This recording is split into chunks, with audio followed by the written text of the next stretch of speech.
Hi there, I'm Shannon, and welcome to my reflection and project overview for ETAD 802. So, little backstory. I started last summer. I took the 805, the research-based course, and so this this project for 802 has kind of come out as some things that I found during that research project. So I teach into the Bachelor of Education program here in Manitoba. And for last summer, what I wanted to know was how our practicum model here at the college compared to some of the leaders in education around the world. So the model at my college is similar to Norway and Germany, where the classroom methods instructors, they're the same people who follow the teacher candidate into their practicum school, and that's done in the spring. So I do their first level of methods and their first level of practicum.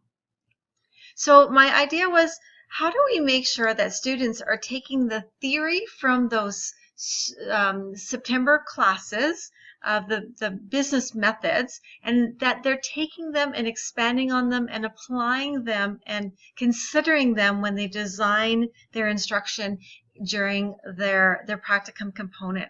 How do I take a model that research shows is, you know what, our practicum is pretty good, says the research, and I take it into the classroom and I make it better.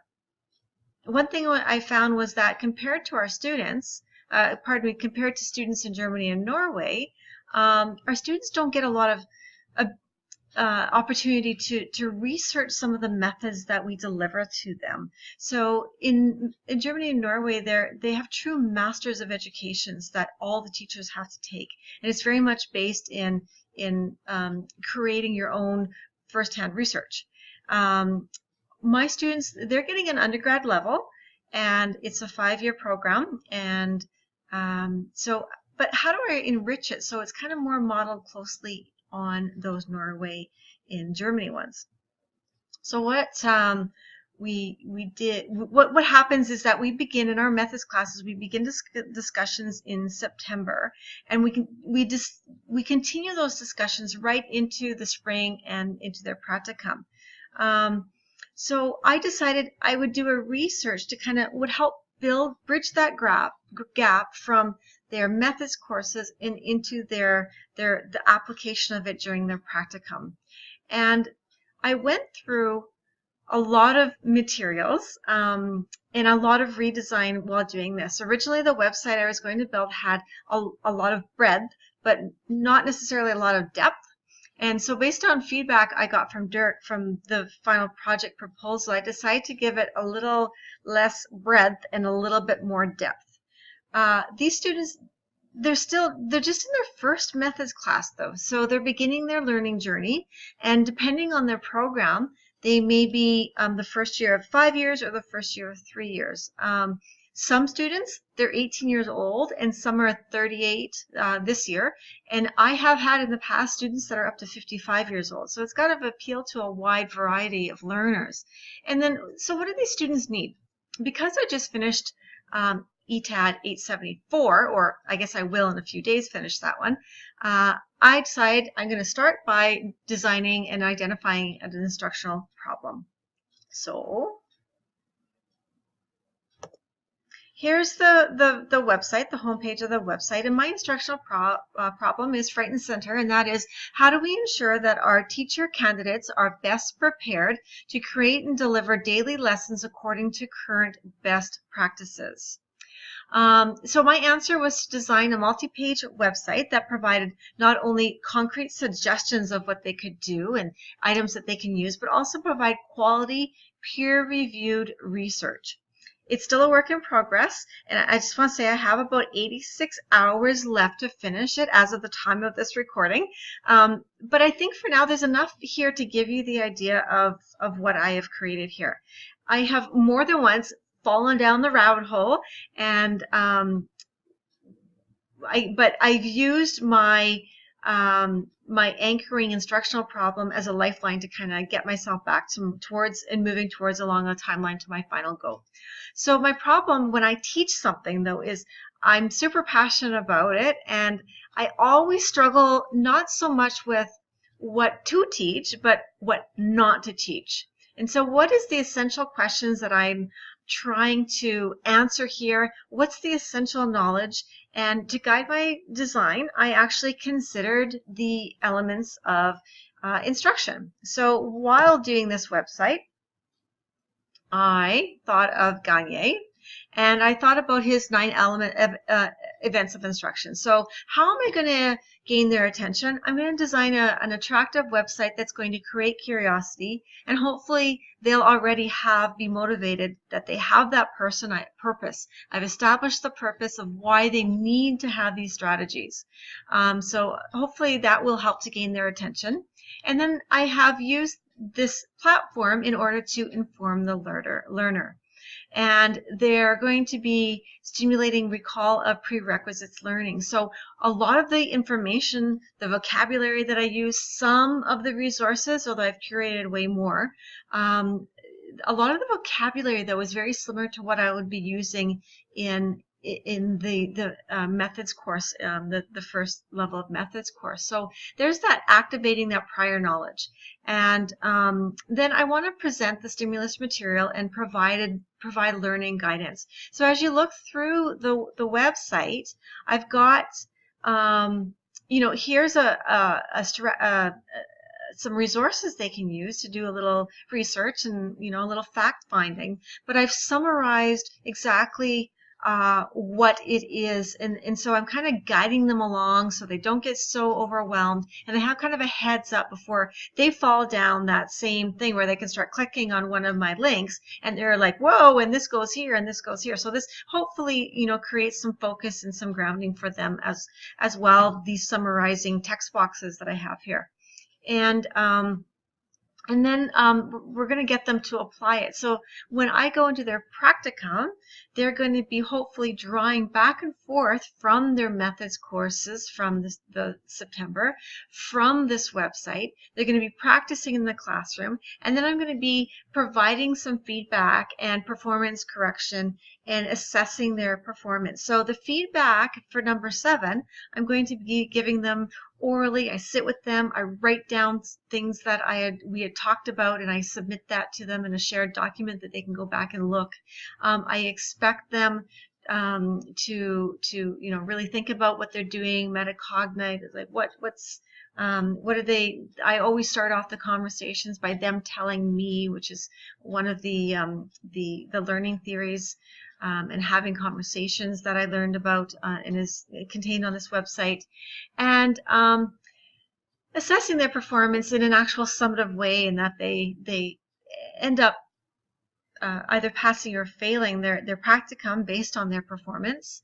Hopefully they'll have received much formative feedback to go along before they receive the summative. And if there's ever any surprises when they get their summative feedback, that I have not done a good job. So having these conversations right from September to the end of June when they're done their practicum, hopefully we've set them up for success, and if not, they have received as many supports along the way, and there's no surprises. And in the past, students knew very well that they weren't performing, and they either sought help or they actually withdrew from the program before it got to be too much, before they got in too deep. So and then in the end, I want my students to do a post-lesson reflection, and we have discussion boards that we have running alongside that they can communicate with their peers, and hopefully that will help to summarize, enhance retention, and transfer that knowledge to the next time that they do that. So that was sort of my guiding ideas here for using Gagne to guide my own instruction. And another thing I wanted to be sure of is that I was very specific about where some of these resources were coming from. So I've been really careful to list who the authors are, or they are simply embedded links. If it's an open education resource, then whatever Creative Commons license is attributed to it, I have mentioned that. And then there's some that I actually applied for a license. That was no cost, but I did have to apply for the license, and I've listed that. So going back to the home page, I'm just going through what I have on here.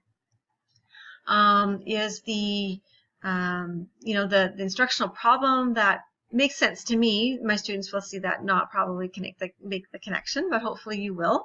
And I've got a little bit of a word cloud where this is the information, like the vocabulary that we use a lot during our classes. And then I've embedded a Twitter feed.